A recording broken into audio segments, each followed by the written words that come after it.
Play like a beast. Got to get back to that. Are you superstitious? I mean, is this trying to... Yeah, kind of. Last season, I think I had a real good season in high school, and that probably because of my hairstyle, so I had to go back. What's the style called?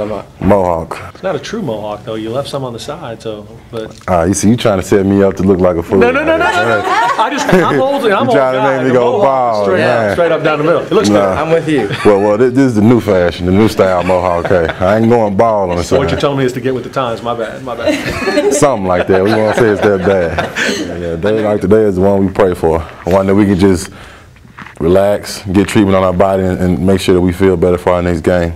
It's becoming a real grind because it's taking its toll. Like, as you guys know, like I just said, we have people down. It's due to the span of the season. People aren't used to playing that long, so their body has to get used to a season this long. And we're going to get used to it. We're going to get past it because we're taking therapy much more seriously. You see people in the training room all day sometimes. Some people that aren't even hurt just get in the ice tub just to preserve their bodies because we understand now that our bodies aren't used to this. Like I always say, our team is so talented that however something can be done, we can do it. So whether it's winning league play, we can go undefeated the rest of league play if we just put our minds to it and put our bodies to it, which is work ethic, or conference play. We can do both, actually, win the rest of the league and win the conference tournament. It's all on us to make that decision and go ahead and do it as a team.